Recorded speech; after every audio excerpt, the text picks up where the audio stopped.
안녕하세요. 마음과 마음이 이어지는 소리의 행복한 나무입니다.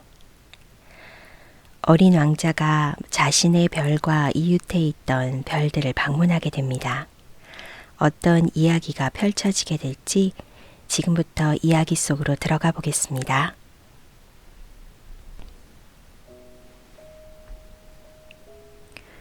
어린 왕자의 별은 소옥성 325, 326, 327, 328, 329, 330호의 별과 이웃해 있었다. 왕자는 견문을 넓힐 생각으로 그 별들을 찾아가 보기로 했다. 첫 번째 별에는 왕이 살고 있었다. 왕은 붉은 옷에 흰 담비 모피로 만든 옷을 입고 검소하면서도 위험 있는 옥좌에 앉아 있었다. 신하가 한 명 왔구나. 어린 왕자가 오는 것을 보자 왕이 큰 소리로 외쳤다. 왕에게는 모든 사람이 다 신하였다. 그러자 어린 왕자는 속으로 생각했다. 나는 한 번도 왕을 만난 일이 없는데 그는 어떻게 나를 알고 있을까?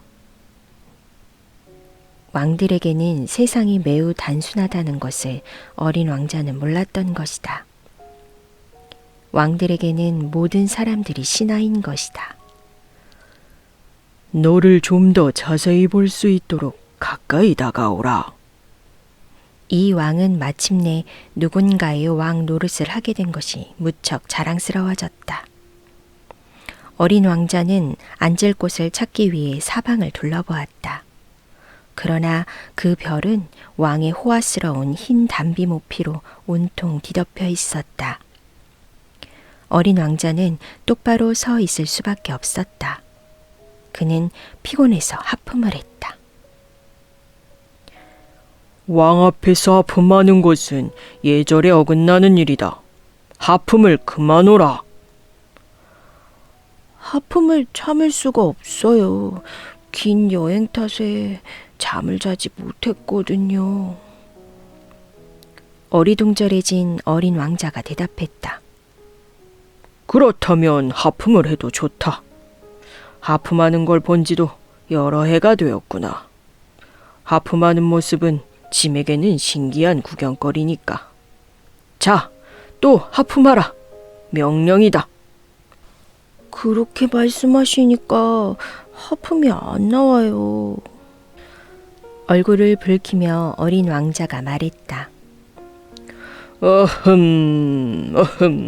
그렇다면 짐이 명하노니 어떤 때는 하품을 하고 또 어떤 때는... 왕은 성급하게 얼버무렸다. 화가 난 것 같았다. 왕은 무엇보다도 자신의 권위가 존중되기를 원하고 있었다. 불복종은 용서할 수 없었다. 왕은 절대적인 군주였지만 인품 있는 사람이었으므로 터무니없는 명령은 내리지 않았다. 내가 만일 대장에게 명령하여... 왕은 이와 같은 예를 곧잘 들었다. 내가 만일 대장에게 바다새로 변하라고 명령했을 때 대장이 나의 명령을 따르지 않는다면 그것은 대장의 잘못이 아니고 내 잘못이니라. 앉아도 될까요? 어린 왕자는 머뭇거리며 물었다. 너에게 앉기를 명하노라. 왕은 흰 담비 모피로 된 망토 한 자락을 위엄있게 끌어올리며 대답했다. 그러나 어린 왕자는 이상한 생각이 들기 시작했다. 별은 아주 조그마한데 왕은 무엇을 다스린다는 것일까? 폐하, 한 가지 여쭈어봐도 괜찮을까요?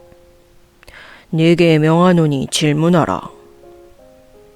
폐하는 무엇을 다스리고 계신지요? 모든 것을 다스리느니라. 왕은 위엄있게 대답했다. 모든 것이라고요? 왕은 위험 어린 몸짓으로 그의 별과 다른 모든 별들을 가리켰다. 저 모든 것을 다요? 물론 전부 다인이라. 왕은 온 우주의 군주이기도 했던 것이다. 그럼 별들도 폐하에게 복종하나요? 물론이지. 별들도 나에게 즉시 복종하지. 짐은 규율을 어기는 것을 용서치 않느니라. 어린 왕자는 왕의 권력에 놀라지 않을 수 없었다. 만일 자신이 그런 권력을 가질 수 있다면 앉아있는 의자를 뒤로 물리지 않고도 하루에 44번, 아니 72번, 100번, 200번까지도 해지는 것을 볼 수 있을 게 아닌가. 자신의 별이 생각나서 약간 서글퍼진 어린 왕자는 용기를 내서 왕에게 청을 했다. 저는 해가 지는 것을 보고 싶어요. 제 소원을 들어주세요. 해가 지도록 명령을 내려주세요. 만일 내가 대장을 보고 나비처럼 이 꽃에서 저 꽃으로 날아다니라고 명령하거나 비극을 쓰라고 명령하거나 바다의 새가 되라고 명령한다고 하자. 그런데 대장이 그 명령을 이행하지 못한다면 누구 잘못이냐? 대장이냐 아니면 짐이냐? 그야 폐하이시죠. 어린 왕자는 똑똑히 대답했다. 바로 그거다. 누구에게든 그 사람이 할 수 있는 것을 요구해야 하는 법이다. 정당한 권력은 무엇보다 합리적이어야 한다. 네가 만일 국민에게 바다에 가서 물속으로 뛰어들라고 명령한다면 국민은 혁명을 일으킬 것이다. 내 명령이 이치에 맞을 때에만 나는 복종을 요구할 권한을 갖게 되는 것이다. 그런데 해지는 것을 보여주시는 일은요? 어린 왕자는 한 번 한 질문은 절대 잊어버리지 않았다. 그렇게 해주겠다. 하지만 내 통치 철학에 따라서 조건이 갖추어지기를 기다리기로 하자. 언제요? 왕은 대답하기 전에 두툼한 책력을 뒤적였다. 그때쯤이면 되겠군. 오늘 저녁 7시 40분쯤이면 되겠다. 짐의 명령이 이행되는 것을 너는 보게 될 것이다.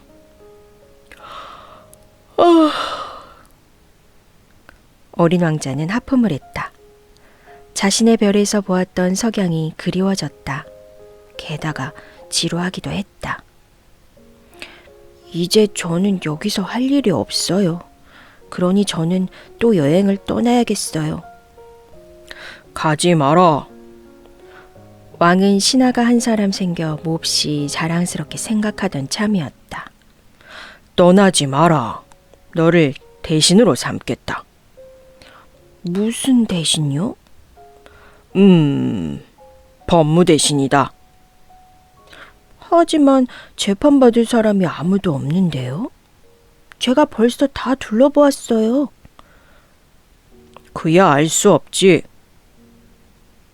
왕은 어린 왕자에게 말했다. 나는 아직 나의 왕국을 전부 돌아본 일이 없다. 이젠 나이가 많아서 걷기도 어렵고 그렇다고 마차를 둘 장소도 없으니 말이다. 아, 그래요? 하지만 저는 이미 둘러보았어요.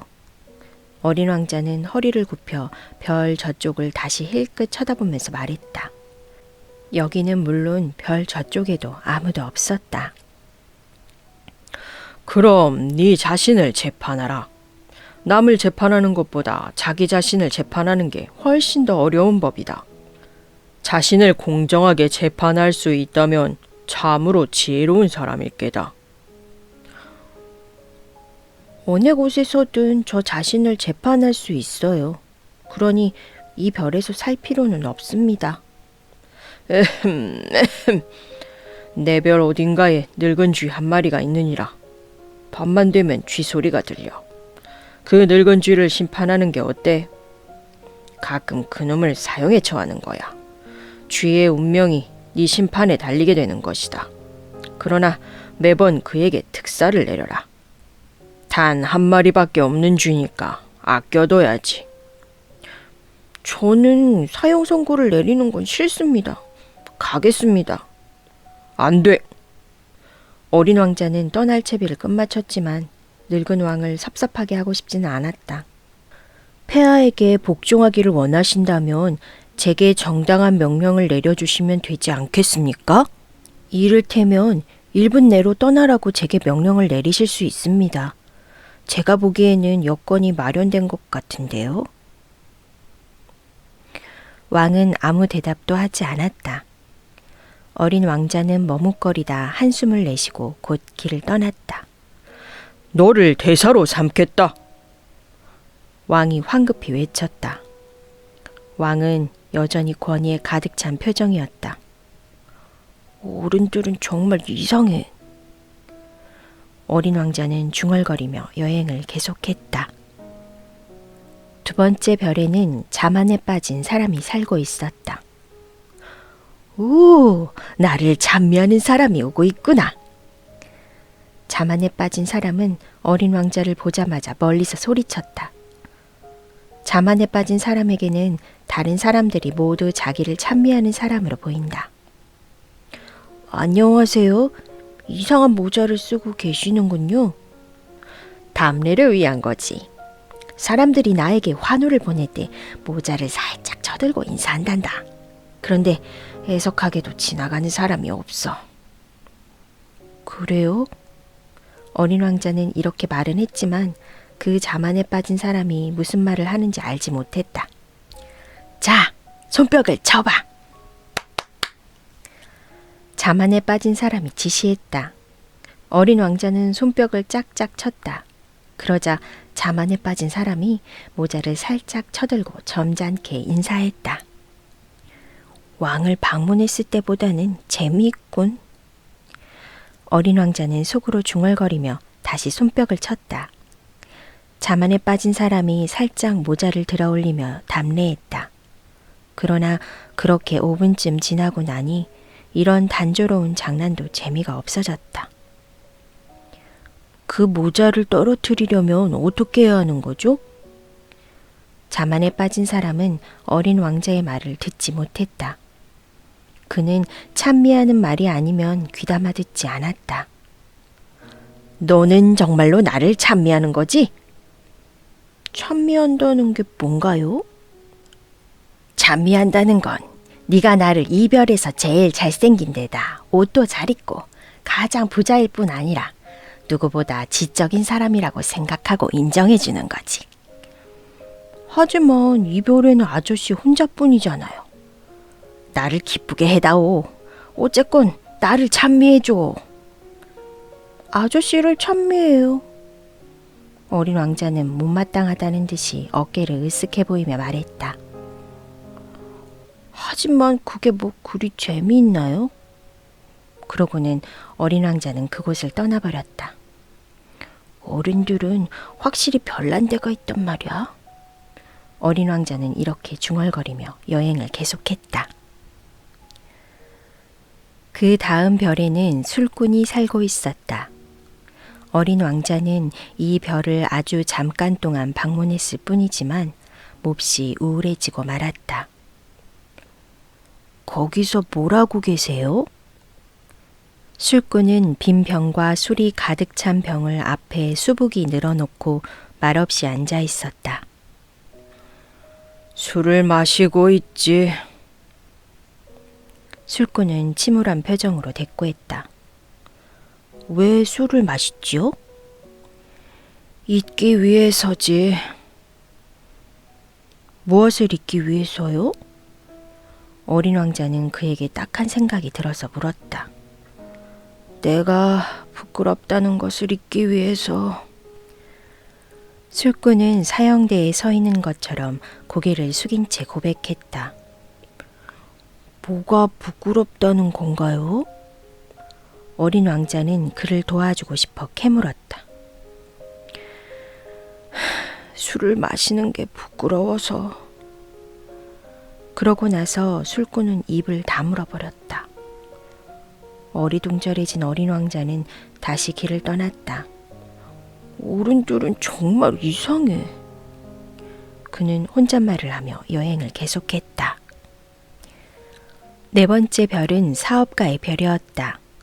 사업가는 어찌나 바빴던지 어린 왕자가 도착했을 때도 고개조차 들지 않았다. 안녕하세요. 담뱃불이 꺼졌네요. 어린 왕자가 말했다. 3에 2를 더하면 5, 5에 7을 더하면 12, 12에 3을 더하면 15. 안녕. 15에 7을 더하면 22, 22에 6을 더하면 28. 담뱃불 붙일 시간도 없군. 26에 5를 더하면 31. 으휴, 그러니까 5억 162만 2731이 되는구나. 5억 뭐라고요? 어린 왕자가 물었다. 아, 너 아직 거기 있었니? 5억 100만... 가만히 좀 있어. 나는 할 일이 많아. 나는 지금 중요한 일을 하고 있다고. 쓸데없는 이야기를 할 틈이 없어. 2에다 5를 더하면 7... 5억 100만이 어쨌다는 거예요? 어린 왕자는 다시 물었다. 그는 지금까지 일단 한 번 질문하면 답을 얻지 않고는 물러서질 않았다. 사업가가 고개를 들고 말했다. 나는 54년 동안 이 별에 살고 있는데 일에 방해를 받는 건 딱 3번밖에 없었어. 첫 번째는 22년 전에 현기증을 일으킨 거위가 어디선가 날아와서 떨어졌을 때야. 그놈의 푸덕거리는 소리가 어찌나 요란하던지 사방으로 울려 퍼져 4번이나 덧셈을 잘못했지.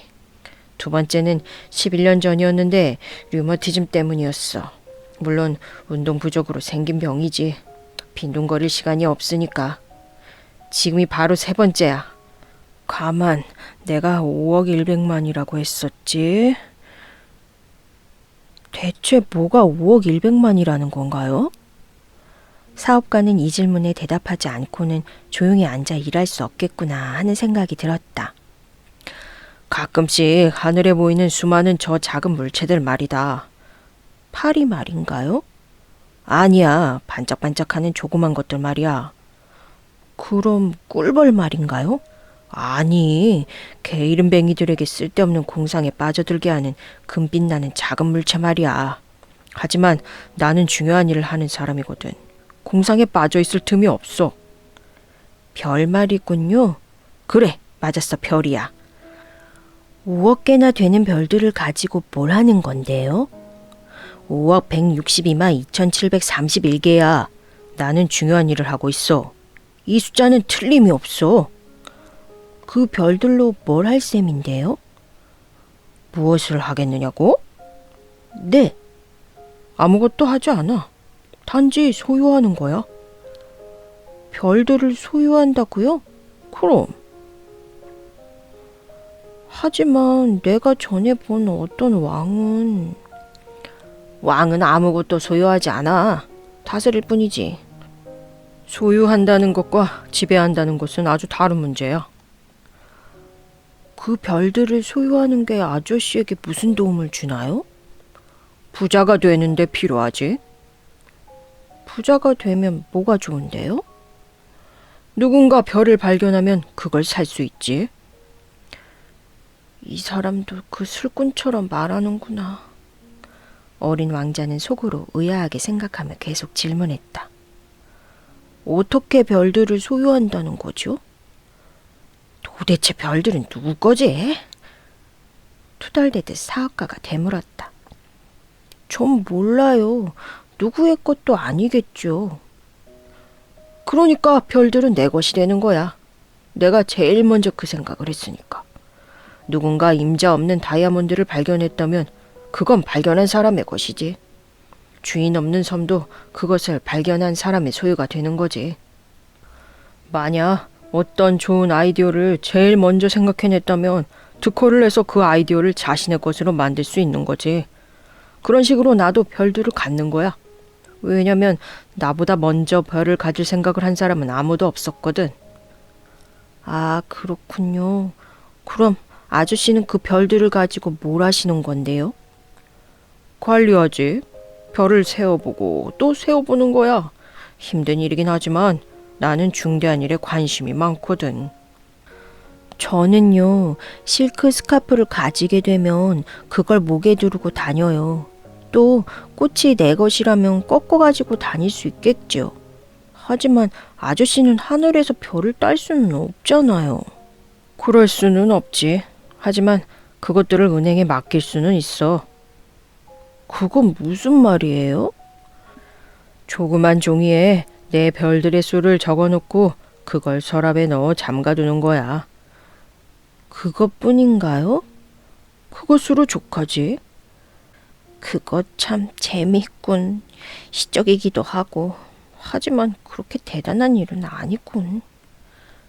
어린 왕자가 중요하게 여기는 것과 어른들이 중요하게 여기는 것 사이에는 상당한 차이가 있었다. 저는 꽃을 가지고 있어요. 매일 물을 주지요. 화산도 3개나 가지고 있어서 매주 청소를 해요. 내가 꽃과 화산을 가지고 있으면 내 화산이나 내 꽃에게 큰 도움이 되죠. 하지만 아저씨는 별들에게 무슨 도움을 주고 있는 것은 아니죠. 사업가는 입을 벌렸지만 딱히 할 말이 없었다. 어른들은 정말 이상하단 말이야. 어린 왕자는 혼잣말을 하며 다시 여행길에 올랐다. 5번째 별은 아주 이상했다. 그 별은 다른 모든 별들 중에서 제일 작았다.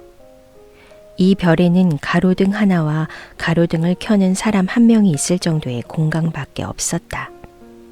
하늘 어딘가에 집도 없고 사람도 살지 않는 별에 가로등 켜는 사람이 무슨 필요가 있는 것인지 어린 왕자는 아무리 생각해도 알 수가 없었다. 그렇지만 그는 이렇게 혼잣말을 했다. 이 사람도 어리석은 사람인지 몰라.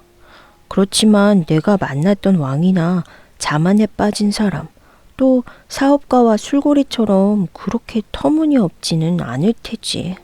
그래도 그가 하는 일에는 의미가 있어. 가로등에 불을 켜는 것은 별 하나를 더 반짝반짝 빛나게 하는 것과 같거나 꽃 한 송이를 피어나게 하는 것과 같으니까. 그가 가로등을 끄면 그 꽃이나 별은 잠들게 되겠지. 그건 아름다운 직업이야. 아름다운 일이기 때문에 정말 유익할 테지. 어린 왕자는 그 별에 도착하자마자 가로등 켜는 사람에게 공손히 인사했다. 안녕하세요. 방금 왜 가로등을 끄신 건가요? 명령이기 때문이야. 가로등 켜는 사람이 대답했다. 좋은 아침이야. 무슨 명령인데요? 가로등을 끄라는 명령이지.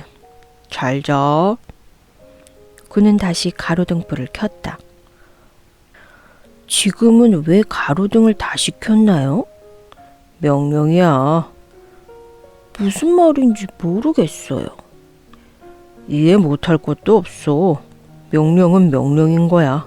좋은 아침. 가로등 켜는 사람은 그렇게 말하면서 또다시 가로등을 껐다. 그러고는 붉은 바둑판 무늬 손수건으로 이마에 땀을 닦았다. 나는 정말 힘든 직업을 가졌어. 전에는 괜찮았는데 아침에 불을 끄고 저녁이면 불을 다시 켰지.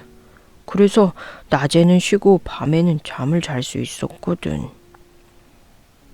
그때 이후로 명령이 바뀐 거군요. 명령은 바뀌지 않았어. 그게 비극이야. 이 별은 해마다 빨리 돌고 있는데 명령은 바뀌지 않았단 말이야. 그래서 이제는 이 별이 1분마다 한 바퀴를 돌게 되었고 1초도 쉴 틈이 없게 된 거야. 나는 1분마다 한 번씩 가로등불을 켰다 껐다 해야 돼. 그거 참 이상하네요. 아저씨네 별에서는 하루가 1분이라니. 조금도 이상할 것 없어. 가로등 켜는 사람이 말했다. 우리가 지금 이야기하는 동안 한 달이라는 세월이 흘러갔어. 한 달이라고요? 그래, 30분은 30일이 되는 거지. 잘 자. 그는 다시 가로등을 켰다. 어린 왕자는 명령에 충실한 가로등 켜는 사람이 좋아졌다. 의자를 뒤로 물리면 계속해서 석양을 볼 수 있는 곳을 찾아가던 지난 날이 떠올랐다. 어린 왕자는 그를 돕고 싶었다. 나는 아저씨가 쉬고 싶을 때 쉴 수 있는 방법을 알고 있어요. 나는 늘 쉬고 싶어. 사람은 누구나 충실해질 수도 있고 게을러질 수도 있다. 어린 왕자가 계속해서 말했다. 아저씨의 별은 아주 작으니까 3발짝이면 한 바퀴를 돌 수 있어요. 천천히 걷기만 해도 늘 해를 볼 수 있죠. 쉬고 싶어지면 걷도록 하세요. 그러면 아저씨가 원하는 만큼 낮이 계속될 거예요. 그건 나에게 별로 도움이 안 되는군. 내가 원하는 것은 잠자는 거니까. 그렇다면 안 됐네요. 그래, 나는 정말 운이 없어. 좋은 아침이야. 그는 다시 가로등을 껐다. 저 사람은... 어린 왕자는 여행을 계속하면서 속으로 생각했다. 사람들에게서 비웃음을 살 거야. 왕이나 자만에 빠진 사람, 술꾼, 사업가 같은 사람들은 그를 경멸하겠지. 하지만 내가 보기에는 저 사람이 제일 착실한 사람 같아. 그건 저 사람이 자신은 제쳐놓고 일만 생각하고 있기 때문이겠지. 어린 왕자는 뭔가 아쉬운 듯 한숨을 쉬었다. 내 친구가 될 수 있는 사람은 저 사람뿐이었어. 그렇지만 그의 별은 너무 작아. 2 사람이 있을 자리도 없으니 말이야. 어린 왕자가 자신의 생각을 그대로 말하지 않은 것은 날마다 1440번이나 아름답게 해가 지던 자신의 별을 떠나온 것을 가장 아쉬워하고 있었기 때문이다. 6번째 별은 막 다녀온 별보다 10배나 더 컸다. 이 별에는 커다란 책을 쓰고 있는 노신사가 살고 있었다. 오, 탐험가가 오는군. 그는 어린 왕자가 오는 것을 보고 큰 소리로 외쳤다. 어린 왕자는 테이블에 걸터 앉아 숨을 몰아쉬었다. 지금까지 너무 먼 거리를 여행했던 것이다. 너는 어디서 왔니? 노신사가 어린 왕자에게 물었다. 그 두꺼운 책은 뭐죠? 어린 왕자가 물었다. 여기서 뭘 하시고 계세요? 나는 지리학자란다. 지리학자가 뭘 하는 사람인데요? 지리학자란 바다, 강, 도시, 산, 그리고 사막이 어디에 있는지를 알고 있는 사람이지. 그거 참 재미있군요. 정말 멋있는 직업을 가지고 계신 분을 만나게 됐군요. 어린 왕자는 지리학자의 별을 둘러보았다. 지금까지 보아온 별 가운데 가장 장엄한 별이었다. 별이 참 아름답군요. 바다도 있나요? 그런 건 몰라. 지리학자가 대답했다. 그래요? 그럼 산은 있나요? 어린 왕자는 실망해서 되물었다. 그것도 몰라. 그럼 도시와 강과 사막은요? 그 역시 알 수 없는걸. 할아버지는 지리학자잖아요. 그렇지. 하지만 나는 탐험가가 아니야. 도시나 강과 산, 바다와 태양과 사막을 세러 다니는 건 지리학자의 일이 아니거든. 지리학자는 중요한 일을 너무 많이 하기 때문에 그런 곳을 한가하게 돌아다닐 수가 없어. 책상을 떠날 수가 없단 말이야. 대신 서재로 탐험가들이 오면 여러 가지 질문을 하고 그들이 여행에 대해 기억하고 있는 것을 기록하는 거지. 탐험가가 기억해내서 말한 것 가운데 흥미로운 게 있으면 지리학자는 그 탐험가가 양심적인지 아닌지를 조사하기도 해. 왜 그렇게 하죠? 탐험가가 거짓말을 하면 지리학자의 책이 엉터리가 될 테니 말이야. 탐험가가 술을 너무 마셔도 그렇지. 술에 잔뜩 취한 사람에겐 모든 게 둘로 보이거든.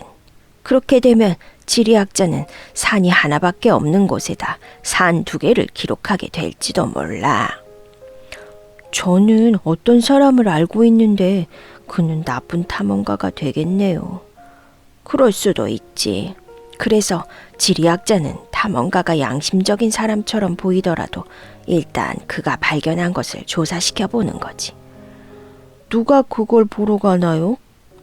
아니, 보러 가지는 않아. 보러 가면 너무 번잡스러워지니까. 대신 증거를 요구하지. 예컨대 큰 산을 발견했다면 그 산에서 커다란 돌멩이 몇 개를 가져오라고 하는 거야. 그런데 너는 멀리서 왔지? 그렇다면 너는 탐험가야. 너의 별에 대해 자세히 설명해다오. 지리학자는 갑자기 흥분해 큰 기록장을 펼쳐놓고 연필을 깎았다. 탐험가의 이야기를 처음에는 연필로 적어 놓았다가 증거를 가져오면 그때서야 잉크로 쓰는 것이다. 자, 어떤 곳이지? 지리학자는 조급하게 물었다. 제가 사는 별에는 별로 흥미로운 게 없어요. 아주 작거든요. 화산이 3 있어요. 2개는 활화산이고 하나는 사화산이지요. 사화산은 언제 폭발할지 몰라요. 그건 알 수 없겠군. 꽃도 한 송이 있어요. 꽃은 기록하지 않아. 왜죠? 그 꽃은 내 별에서 가장 아름다운 건데요. 꽃은 덧없는 것이니까. 덧없다는 게 뭔가요? 지리책은 지리학자가 대답했다. 세상에서 가장 중요한 책이야. 결코 유행을 타지는 않아. 산이 옮겨가거나 바닷물이 말라버리거나 하지는 않으니까. 우리는 그렇게 영원히 변하지 않는 것만 기록해. 하지만 사화산이 되살아날 수도 있잖아요. 어린 왕자가 말을 중단했다. 덧없다는 게 뭐예요? 화산이 죽어있든 살아있든 우리에게는 마찬가지야. 우리에게 중요한 것은 산이야. 산은 변하지 않거든. 그런데 덧없다는 건 무슨 뜻이죠? 그건 곧 사라져버릴 위험에 처해 있다는 뜻이지. 그럼 내 꽃도 곧 사라질 위험에 처해 있다는 건가요? 물론 그렇지. 내 꽃이 덧없는 존재라니. 어린 왕자는 속으로 생각했다. 내 꽃은 세상에 대항해 자기 몸을 보호할 수 있는 무기라고는 가시 4개뿐이지. 그런데 나는 그 꽃을 혼자 내버려 두고 왔어. 어린 왕자는 처음으로 후회하고 있었다. 그러나 그는 다시 용기를 냈다. 이제 저는 어느 별을 방문하는 게 좋을까요? 지구라는 별로 가봐. 평이 좋은 곳이니까. 어린 왕자는 먼 곳에 두고 온 꽃에 대해 생각하면서 그 별을 떠났다.